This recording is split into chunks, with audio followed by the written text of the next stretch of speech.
O próprio presidente do Supremo Tribunal Federal admite que o Supremo está em crise. Eu nunca vi na história da nova república um ministro do Supremo Tribunal Federal admitindo que há uma crise por razões éticas no Supremo Tribunal Federal. E eu devo lembrar a cada um de vocês que nunca a nossa Suprema Corte esteve rachada como está hoje. Depois de toda a briga que envolveu a relatoria do ministro Dias Toffoli no caso do Banco Master, em que uma pessoa um ministro do Supremo gravou seus colegas e vazou para a imprensa, nunca a corte esteve tão dividida. E o Supremo dividido é bom para o país, porque o Supremo unido, corporativista, para defender os próprios abusos, para defender os próprios escândalos, só interessa aos ministros que estão sendo blindados. Para a população, interessa que os ministros estejam divididos, interessa que um ministro queira apontar o escândalo do outro, o escritório de advocacia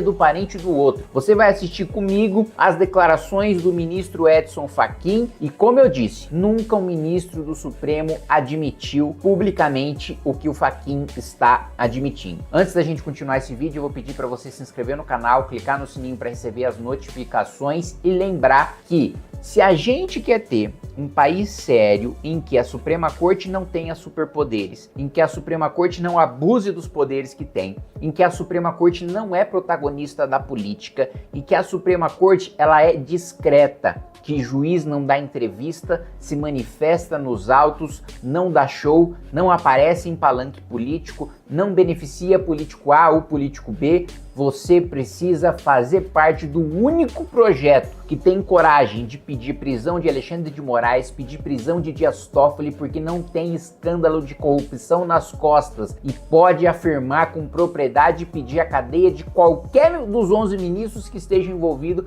em escândalo de corrupção. Se filia ao Partido Missão, nós não temos fundo partidário, nós dependemos da sua contribuição, da sua filiação, então clica aqui no link para nos ajudar. Nós estamos imersos em relação à atuação do judiciário, uma crise que precisa ser enfrentada. E enfrentada com olhos de ver e ouvidos de ouvir, sob pena de repetirmos para problemas novos soluções velhas que significam simplesmente relegar os problemas sem resolvê-los. De acordo com Fachin, se um juiz parecer atuar como agente político disfarçado de intérprete jurídico, há uma perda da confiança na magistratura. O judiciário não substitui a polícia. Aliás, o judiciário não substitui a ninguém, a não ser fazer o que tem que fazer no limite de suas atribuições. O judiciário não pode substituir o executivo, não pode substituir o legislativo e também não deve substituir a polícia e muito menos o Ministério Público. Engraçado, porque nos últimos anos o judiciário substituiu todos esses poderes, essas instituições que você acabou de falar. Já substituiu o executivo, mandando executar políticas públicas que são de prerrogativa dos governantes, já quis obrigar prefeitos, governadores, o presidente da República a adotar as políticas que o Supremo determinou, a exemplo, da declaração do Estado inconstitucional de coisas nos presídios, obrigando o Poder Executivo a adotar a política penitenciária que o Judiciário determinou e várias outras questões, até sobre um muro na cidade de São Paulo, o Supremo já teve que se debruçar, até sobre título de futebol, de time de futebol, até sobre campeonato, sobre taxa de juro paga pelos estados na sua dívida. O Supremo define se é um juro um pouquinho maior ou um juro um pouquinho menor.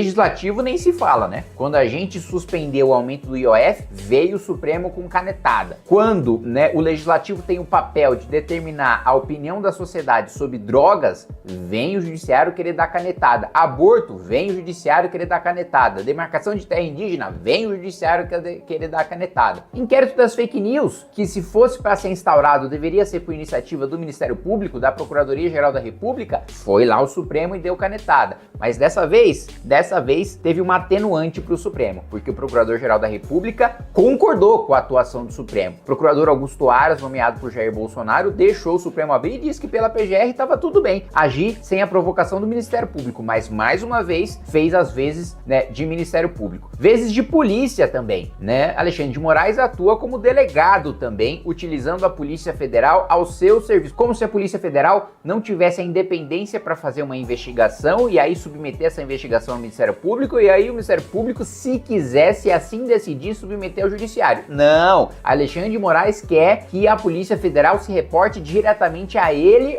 escutando as ordens dele, conduzindo uma investigação dele como se ele fosse delegado, promotor e o juiz ao mesmo tempo, enquanto também é vítima. Então, só de cabeça aqui, sem fazer nenhuma pesquisa, sem preparar nenhum relatório, eu já citei todos esses exemplos em que, ministro Fachin, o Judiciário assumiu as funções de todas essas instituições. Juiz julga, não acusa, não investiga.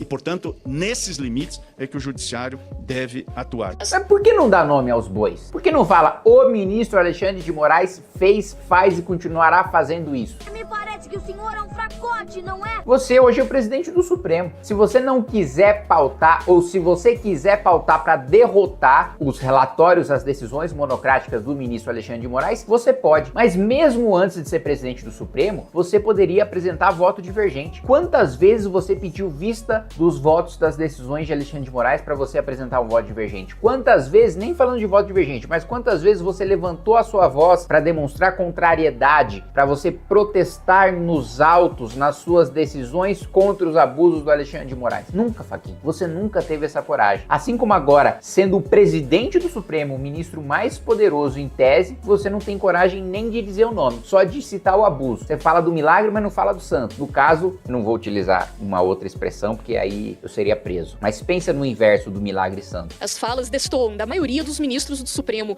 que ou preferem manter silêncio sobre o assunto ou negar publicamente aspectos que têm desgastado a imagem da corte. É o caso das relações de Dias Toffoli e Alexandre de Moraes com o Banco Master e o ex-banqueiro Daniel Vorcaro. O código de conduta defendido por Fachin, por exemplo, não conseguiu sair do papel. Uma das únicas vozes atuantes ao lado de Fachin tem sido a de Carmen Lúcia. Não, mas vamos lá. Aí eu vou discordar da reportagem. Não é nem que não saiu do papel. Nem no papel entrou esse código de conduta. Cadê o texto desse código de conduta? Nem isso o Fachin fez. Ele fala código, mas e aí cadê? Cadê o texto para analisar se as condutas que você está colocando lá são compatíveis ou incompatíveis com a função de ministro supremo? Nem no papel foi colocado. Para sair do papel é um outro passo. Precisa ter papel antes de sair. Também nesta sexta, a ministra classificou a crise de confiabilidade enfrentada pelo Judiciário como grave e séria. As tensões ganharam novos contornos nessa semana com ameaças de... A ministra Carmen Lúcia também se faz daquela que é bastião, que é égide da legalidade, da constitucionalidade, mas nós nunca esqueceremos do seu voto no TSE, dizendo que excepcionalmente o TSE poderia ter o poder de censura. Não existe exceção na nossa Constituição para você permitir censura prévia ou superpoderes para o Tribunal Superior Eleitoral. Não existe, você admitiu isso publicamente. Pelo menos a decência de admitir você teve, que os outros ministros não tiveram. Mas você não teve a decência de votar contra, de se posicionar contra. Você era presidente do TSE, você poderia ter segurado. Ainda assim, você escolheu não segurar. Cassação feitas por Gilmar Mendes e Dias Toffoli contra o senador Alessandro Vieira, que no relatório da CPI do crime organizado pediu o indiciamento dos dois ministros, além de Alexandre de Moraes e do Procurador-Geral da República, Paulo Gonet. Fachin tentou colocar panos quentes e negou que haja uma crise entre judiciário e legislativo. Não tem não. Realmente não tem crise entre judiciário e legislativo, porque são poucas as vozes corajosas que poderiam causar uma crise entre legislativo e judiciário. Se eu tivesse maioria no Congresso Nacional, teria crise entre legislativo e judiciário. O cara é foda, patroa. Se eu tivesse maioria, aí vocês iam ver crise. Hoje em dia não tem. O Centrão entra num acordo com o Supremo, o Centrão tem rabo preso, o Centrão não mexe com o Supremo daqui, o Supremo não mexe com o Centrão dali. Então realmente, nesse aspecto ele não tem crise mesmo com o legislativo. Mesmo assim, Vieira foi às redes defender o resultado apresentado na CPI e a pertinência temática dos pedidos de indiciamento. Aqui toda a minha solidariedade ao senador Alessandro Vieira, que agora tem uma ameaça de perder os seus direitos políticos porque exerceu a sua função numa comissão parlamentar de inquérito. Eu tenho várias divergências de visão de mundo com o senador Alessandro Vieira. Em vários momentos o senador votou com o governo, eu votei com a oposição, mas eu respeito a atitude, a coragem e o me solidarizo com a perseguição que está acontecendo com o senador. Quando um abuso acontece com uma pessoa que você tem divergência política, que não faz parte do seu projeto de país, que não faz parte do seu partido, ainda assim você precisa denunciar e se solidarizar, porque amanhã esse abuso pode acontecer contra você. Quando uma pessoa age de maneira decente e é perseguida por isso, isso precisa ser denunciado independentemente de quem seja. Então, minha solidariedade ao senador Alessandro Vieira.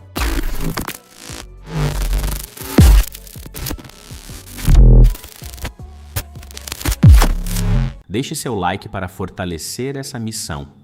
Inscreva-se no canal e ative o sino para não perder nenhum conteúdo. Compartilhe este vídeo com quem também luta por transparência, ética e justiça. Juntos, somos mais fortes.